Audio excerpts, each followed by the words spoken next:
अस्सलाम वालेकुम व्यूवर्स, क्या हाल है।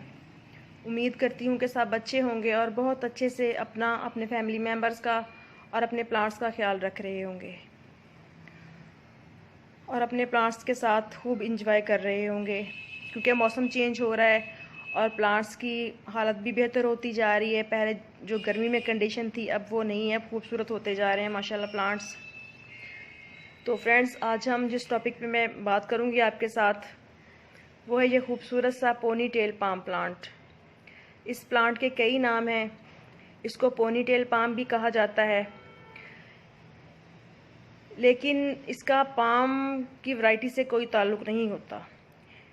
ये पाम फैमिली से बिल्कुल भी बिलोंग नहीं करता, बट फिर भी पुकारा जाता है बहुत से नामों से इसे। हमारे यहाँ पंजाब में तो इस पौधे को सुराही पाम के नाम से भी जाना जाता है और इससे बहुत सी जगहों पे एलिफेंट फुट पाम के नाम से भी जाना जाता है और फाउंटेन पाम के भी नाम से जाना जाता है इसे। तो ये एक इंडोर और आउटडोर प्लांट है। इसको आप चाहें तो 6 माह अंदर रख सकते हैं और 6 माह आप इसको बाहर भी रख सकते हैं, क्योंकि जितनी ये लाइट ऑब्ज़र्व कर लेता है ये अगले 4 से 6 माह उसके ज़रिए अपनी फूड बना के तो अच्छा चलता रहता है। लेकिन बेहतर है कि इसको शेडी एरिया में भी अगर रखें तो इसको ब्राइट सनलाइट में रखें। और अगर हम इस प्लांट को ज़मीन में लगाते हैं तो ये तकरीबन 20 से 30 फीट तक बढ़ जाता है। लेकिन इंडोर या किसी बड़े पॉट में लगाते हैं तो इसकी हाइट तकरीबन 6 से 7 फीट तक आसानी से बढ़ सकती है, अगर इसकी ज़रूरियात के मुताबिक इसको स्पेस खुली मिले और बाकी जो लवाजमात होते हैं एक प्लांट को अच्छी ग्रोथ के लिए वो अच्छे तरीके से इसको मुहैया किए जाएं तो इसकी ग्रोथ बहुत अच्छी होती है। जैसा कि इसको हम अगर पॉट में लगाते हैं तो अच्छी वेल ड्रेन सॉइल में लगाएं और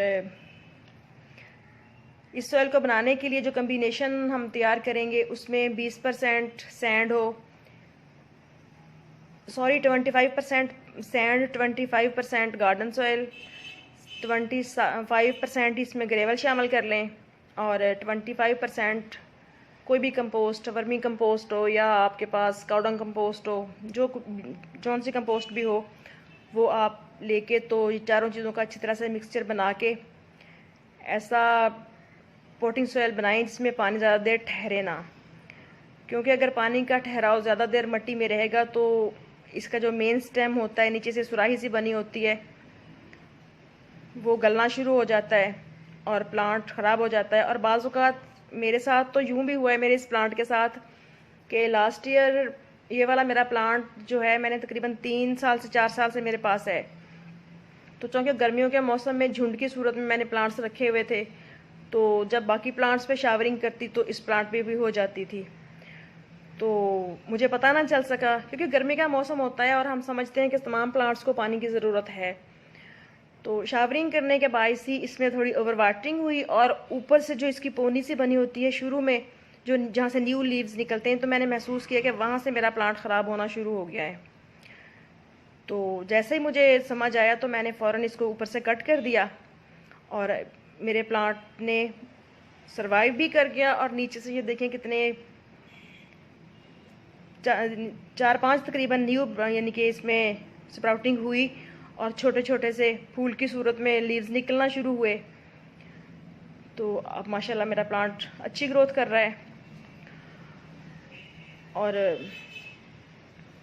इस प्लांट को ज़रा सी भी अगर ओवर वाटरिंग होती है तो ये प्लांट फ़ौरन ख़राब होना शुरू हो जाता है और इसका जो नीचे से सुराही बनी होती है ये गलना शुरू हो जाती है, नरम नरम सा हो जाता है, जो कि इंडिकेट होता है कि ये प्लांट अब सर्वाइव नहीं कर पाएगा। इसलिए इस प्लांट को बहुत ही कम यानी कि पानी दें। और इस प्लांट को आप अमूमन तो नर्सरी से ही परचेज़ कर सकते हैं।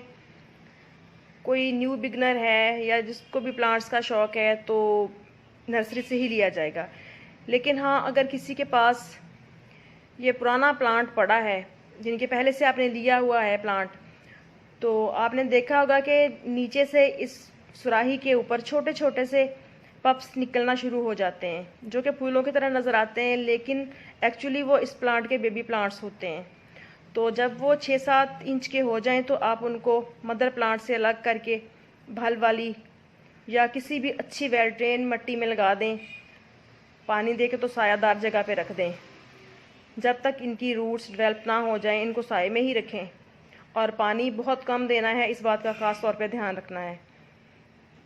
तो इस तरह आपके पास मज़ीद छोटे छोटे से न्यू पोनीटेल पाम के प्लांट्स तैयार हो जाएंगे, और सीड के ज़रिए भी ये ग्रो किया जा सकता है। और नंबर 3, पानी की नीड भी इसकी बहुत ज़्यादा कम होती है, क्योंकि इसकी स्टेम इस सुराही यानी कि ये जो सुराही होती है इसमें बहुत सा पानी पहले से जमा होता है। अगर हम इसको कुछ दिन, तकरीबन 10-15 दिन, 20 दिन भी पानी नहीं देते तो ये प्लांट अपनी ज़रूरत को पूरा करता रहता है, अपनी नीचे वाली स्टेम से लेके अच्छी तरह से सर्वाइव कर जाता है। और अगर आपका प्लांट शेडी एरिया में पड़ा हुआ है तो क्योंकि ट्रांसपिरेशन का अमल फिर बहुत कम होता है ना शेडी एरिया में, बहुत ही स्लोली होता है, इसलिए शेड में रखते हैं तो पानी की ज़रूरत इसको और भी कम होती है। तो जब गमले की मिट्टी तकरीबन 3-4 इंच तक ऊपर से अच्छी तरह सूख जाए तो ही इसमें पानी दें, अदरवाइज़ इसमें पानी ना डालें। और फर्टिलाइज़र की बात करें तो चूँकि ये फरवरी महीने से लेके नवंबर महीने तक ग्रोथ करता है, यानी कि पोनीटेल पाम प्लांट की ग्रोइंग सीज़न जो होता है वो यही महीने माने जाते हैं। तो इस दौरान आप 1 से 2 दफ़ा इसमें बस 1 या 2 मुट्ठी किसी भी किस्म की कंपोस्ट डाल दें। वैसे भी इस प्लांट को बहुत ज़्यादा खाद वगैरह की ज़रूरत नहीं होती, लेकिन इसके लीव्स का कलर मेंटेन रखने के लिए थोड़ा बहुत फर्टिलाइज़र कर देना बेहतर होता है इस प्लांट को। और ये प्लांट एक लॉन्ग लाइफ प्लांट होता है, और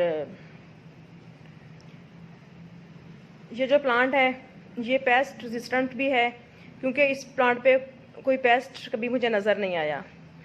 अगर प्लांट्स के साथ झुंड में पड़ा है प्लांट, या दूसरे प्लांट्स में या आपके गार्डन में पेस्ट ने अटैक किया है, तो मे बी इस प्लांट पे कुछ पेस्ट वगैरह नज़र आ जाएं, तो इसके लिए आप इस पर कोई भी होममेड स्प्रे कर दें, नीम ऑयल का स्प्रे कर दें, या जो भी पेस्टिसाइड आपके पास पड़ा हो तो महीने 2 महीने बाद कर दें, तो प्लांट बहुत अच्छा सर्वाइव करता रहेगा।